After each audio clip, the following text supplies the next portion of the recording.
नमस्कार, मैं आरबी सिंह यादव और आप देख रहे हैं मेरा YouTube channel RB Singh Yadav editor. अब की बार राहुल गांधी ने कांग्रेस को पूरी तरह से फंसा दिया है और ये बात बेसिक रूप से जहां पर आम जनता प्रभावित हो रही है वो मुद्दे उठाए हैं। एक बड़ा इंटरव्यू है उनका, है तो अंग्रेजी में लेकिन समझने वाले समझ भी सकते हैं। उन्होंने कहा है कि भारत सरकार ने शिक्षा को इस तरह से जकड़ लिया है पूरी तरह से कि हालात ख़राब हैं। पहली बात मैं आपको राहुल गांधी की भी दिखाऊंगा और उससे पहले मैं समाजवादी पार्टी के सांसद जो रामजीलाल सुमन हैं, उन्होंने भी कल पार्लियामेंट में यूजीसी को लेकर के जो बयान दिया है वो बहुत ही जटिल है और एक समझदार परिपक्व नेता की तरह से उसमें साफ दिखाई देता है। वो वीडियो मैं पिछले वीडियो में आपको दिखा चुका हूं, लेकिन फिर भी मैं आपको उसे दोबारा से आपके सामने रखूंगा और उसके बाद फिर मैं राहुल गांधी का पूरा जो प्रेस इंटरव्यू है प्रेस को दिया हुआ वो भी आपके सामने रखूंगा। राहुल गांधी ने साफ तौर पर कहा है कि शिक्षा इतनी जटिल बना दी है कि कोई आम आदमी पढ़ ही नहीं सकता। अब बात यह है कि जिस स्कूल में भी बच्चे को ले जाओ वहाँ 10,000, 50,000, 10 से 50,000 के बीच फीस लगती है महीने में। कौन दलित, कौन बैकवर्ड का परिवार अपने बच्चे को पढ़ा पाएगा इस तरह की व्यवस्थाओं के चलते। तो ये बहुत बड़ी बात उन्होंने कही है और इसको लेकर के कुछ तथ्य भी हैं मेरे पास, मैं जो आपके सामने रखता हूँ। माननीय Shri Ramjilal Suman ji, demand to amend university grant commission act 1956।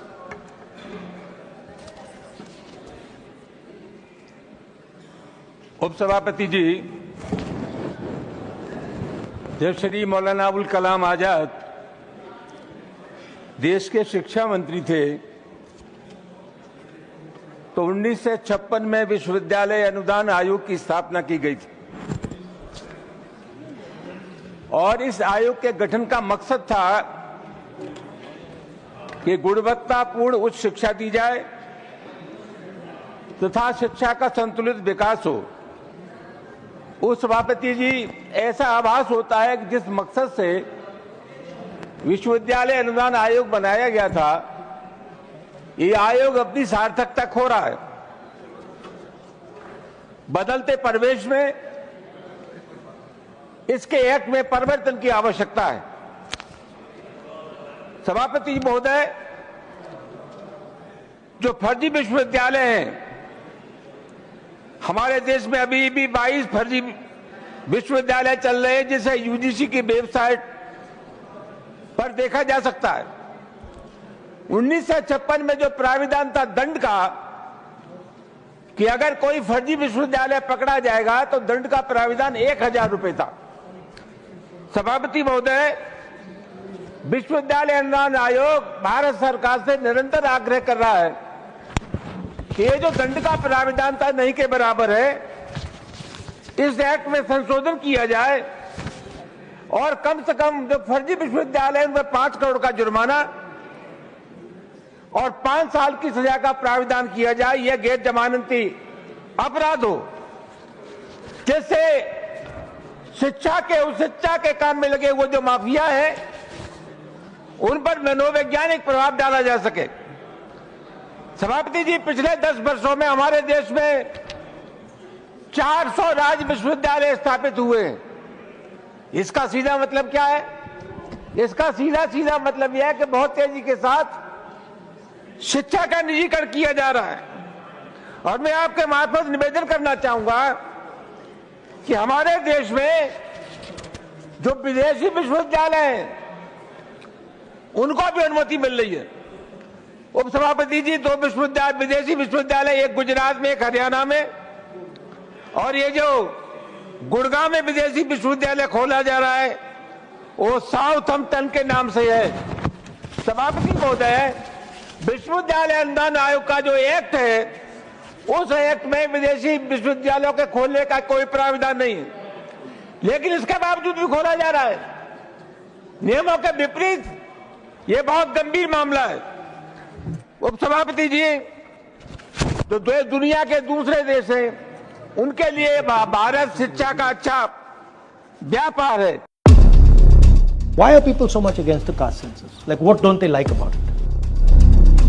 Close to 4 lakh cases of discrimination are registered by the league, which comes to on an average about 14,000 cases per year. The history of the Dalits, the OBCs, tribals, has just been eliminated.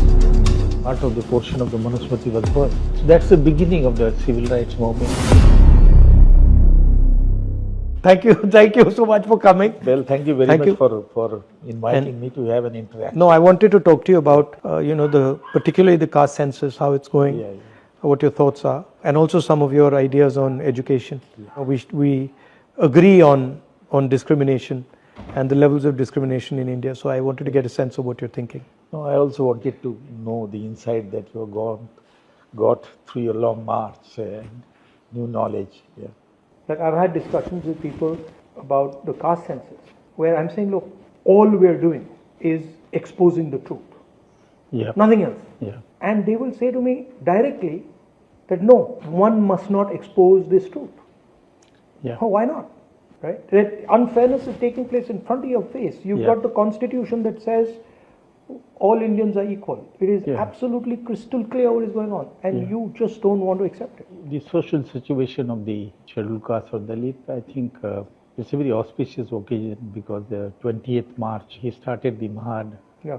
agitation satyagraha to have an entry to the water Yeah. with the tank, and it resulted into violence.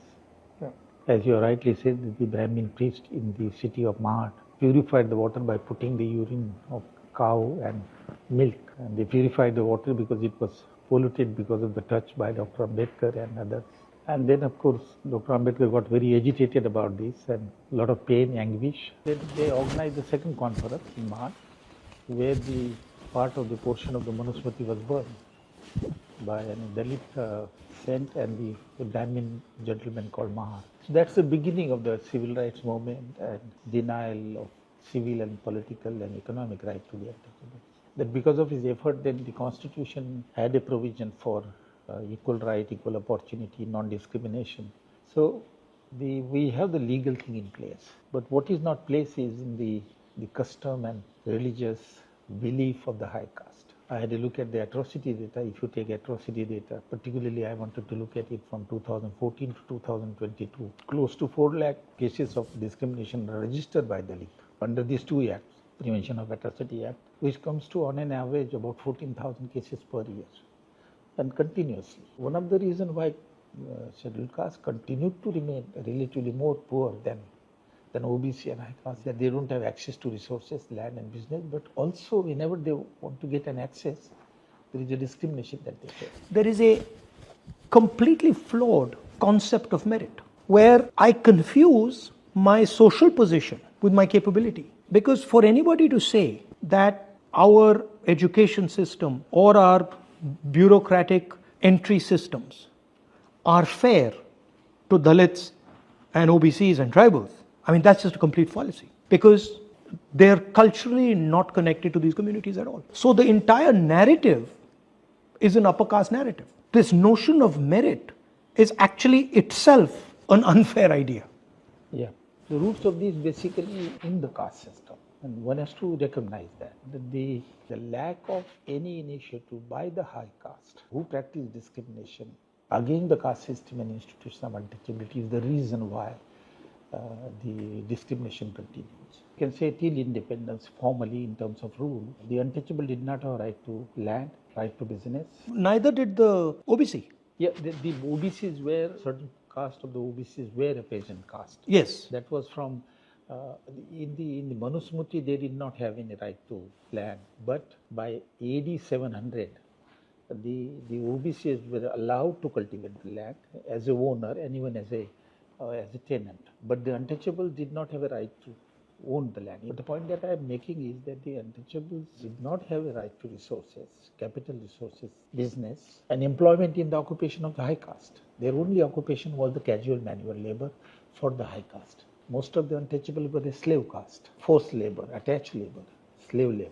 We have given them instrument through which they can have political power. But that political power is not sufficiently backed by the economic power and even educational power. Institutional power. Institutional power. So, as a result, they try to come together, but at one stage or another, there are fragmentation. No, but there's another bigger problem, which is that the history of the Dalits, the history of the OBCs, the histories of tribals has just been eliminated. I never heard of a Dalit narrative. And then at the same time, there is this idea that is being pushed by the RSS and the BJP, right? Which is basically to destroy their history, to destroy the history of the Dalits and the Adivasis and the OBCs. Research, writing, curriculum is in the hand of the high caste, and they won't write anything about the untouchable because their status was really pathetic. That is why in Maharashtra, the lead was given by the Dalit literature. Their views were not included into the curriculum. So what they did, they say, you don't believe us our life. So they began to write autobiographical writing. And one of the most classical academic writings then they have come. Daya Pawar, Namdev Dasar. They just produced their life, which the high caste could not then deny. And that is how the history, Dalit history began to... No, but that history is not available through the main education system. An upper caste boy or girl who's going to a school in New Delhi has no idea about this. You know, that's how they can say things like, oh, I don't see any caste discrimination. Obviously, you don't see caste discrimination. In the curriculum now, you rightly mentioned that they are taking out those Ambedkar, Dalit Panther, discrimination. See, what they're doing, they've realized that they need to give lower castes an avenue. So what they've done is they've given the lower castes the avenue of representative politics. And they've said whoever wants to become MLA, whoever wants to become MP can become. In fact, we will make them. BJP will make them. And then what they've done is they've taken the power out of the representation system. And where is the power? The power is in the institutional framework except the representative framework. Yeah. So the power is in the bureaucracy, the power is in the corporate India, the power is in the intelligence agencies. So it's a little trick that they're playing, which is कि भैया हाँ आपको representation दे देंगे, and representation means nothing. Yeah. That's to me what's going on. But as you rightly pointed out, now there is an added dimension of ideology, making it taking the power of the representative and concentrating in the hand of the high power. So it has become extremely difficult now. You can see the series of policies are being taken and nothing is being said. I am familiar at least with the education sector, that the new education policy has come in a manner that it looks very good, that it has measured to improve the quality of higher education, but underneath, if you look at it, the objective is to stop the flow of massification of education. For example, bachelor degree has been now made of 4-year duration. There is no reason why it should be made 4-year duration. Now, additional 1 year means cost. So Dalit and poor people will only take 3-year bachelor, other will take 4-year bachelor. They'll be underqualified. They will be underqualified. In the market, if they go with 3-year bachelor and other go with 4-year bachelor, it is the 4-year bachelor which will go. So internal intention is not to push them up to the higher education. I think the most important point and difficult class for them is the one who writes and point out the situation. So stop the flow to the higher education. Then there is another way. So you think it's purposely done to stop Dalit mobilization? On the face of it, it doesn't look. But the internal meaning of that is the same. I think you look at the allocation to the higher education. You know, in the 11th plan, when I was a chairman, Dr. Manmohan Singh increased the sales by 2% and increased the budget to the higher education 11 times more compared to the 10th plan. So that was his vision of higher education. Now you see a very drastic decline to allocation to the higher education, and there is a purpose behind that. My point will be, it will be necessary to understand the history and to understand the role of these people. What would be the 2 or 3 steps that you would take in the Indian education system that could impact this inequality? Like if you were given a blank piece of paper, what would be the 3 things that you would say, these are the 3 things I would do, that would really impact scale of our education system, penetration of our education system, that could transform our education system? I think I will prefer what Congress and Nehru did in the early 50s, that we began with public education system, government school, government colleges, government universities. with a very less fee. So public education system was the instrument which was used by Congress to give access to the education to everybody. But eventually over a period of time we discovered that there is a huge privatization of the higher education and school education. Yeah. As on today, 50% of the universities are private. We should have a common public school education. We should have a common public college and the higher education. And that's what the story of Europe is. Europe doesn't have a private institution, even today. Yeah. And somebody says that the government doesn't have funding, but if you look at the history, Sweden was very poor in 50s and 60s. They didn't succumb to the privatization of education. I have a feeling, I must share with you, that the higher education and school education is in crisis because of the privatization. Immense inequality. I think the centralization is the cause. You are outsourcing to the private agency the admissions in medical, engineering, and that. What was the earlier system? During the 50s and the 60s, university will give the admission, college will give the admission. So I think with the reform, what one has to do is to have admission at the institutional level. College, university. So decentralization of power, basically. Yeah, decentralization of admission. And what would be the other two things that you do? For the education. One, you said public education. Two, you Yes, said yeah. decentralization of power. And Yeah. three? Third would be the government should not give excuses that they don't have a fund for higher education and school education. That is the reason which has been used, that we don't have funding, so we depend on the private funding. That reason has not been used by Europe. They devoted a larger portion of the national income as they grew to the education and to the health for higher education. And it's a huge money-making business on the other side. Yeah. So I think the more resources to the higher education and school education, that we should revert back to the public education system at all level of education, and then the decentralized education system. In any case, the education is concurrent list. It's the state which hold the basic stay in the higher education and school education. Okay. What is your experience of this caste census? I think this is a very useful exercise. It has thrown up a data, very new data, extensive data. And you have the ownership of land, ownership of business, employment pattern, education level, income level, then access to civic amenities like housing, electricity, drainage. But I think the sort of a normal look, it seems to me that you get a pattern. Clear pattern. Clear pattern. The caste hierarchy, you get it. But I think the idea that truth of discrimination in India should be known to everybody. This is a powerful idea. Why are people so much against the caste census? Like, what don't they like about it? What is it that this creates this reaction? The answer is quite obvious, that it will expose the reality. Huh? it will, as you said, it will give the idea that who is monopolizing economic resources, who is monopolizing civic amenity and housing, who is monopolizing education, and that is the fear. Because it will throw the caste system in a modern form, and that they don't want. The reality, they don't want the reality and inequality based on the caste, the privileges that one particular section of high caste is enjoying, and the cost of the others, OBC and the untouchable, because the high caste benefited at the cost of denying equal right to others. So, as Dr. Ambedkar has put it very rightly, that the high caste are not against, in favor of inequality, they are opposed to equality. The principle is they are opposed to equality and they believe in firmly in inequality. There's certainly a capture of our system, education system, healthcare system, political system, bureaucratic system.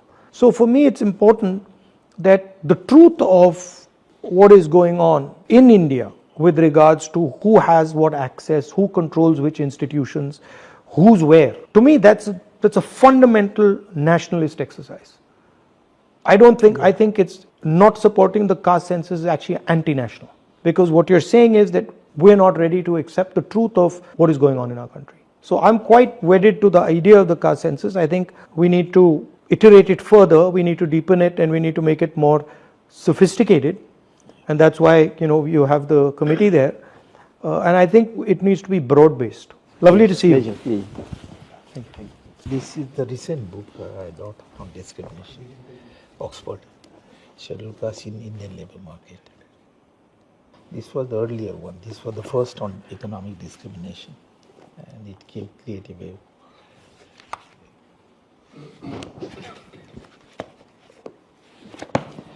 And this was on the status of the. Thank you. Thank you very much.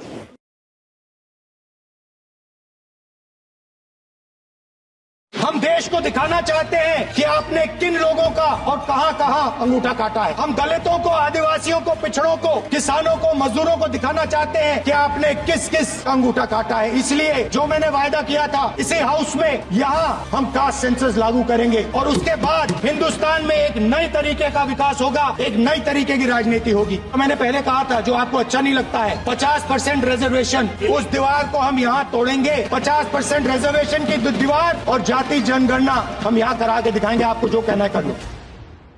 चूंकि दोनों पार्टियों के नेताओं का शिक्षा से related बयान थे, उन वीडियो को हमें आपको दिखाना लाजमी था। तो पहले हमने सुमन जी का दिखाया और उसके बाद फिर आपको राहुल गांधी जी का इंटरव्यू दिखाया। तो खैर लंबा हो जाएगा, इसलिए मैं ज़्यादा नहीं कुछ बोलना चाहता। आप वीडियो अच्छा लगा हो तो लाइक करके मेरे चैनल को सब्सक्राइब कर लीजिए। Thank you very much. मैं आरबी सिंह यादव।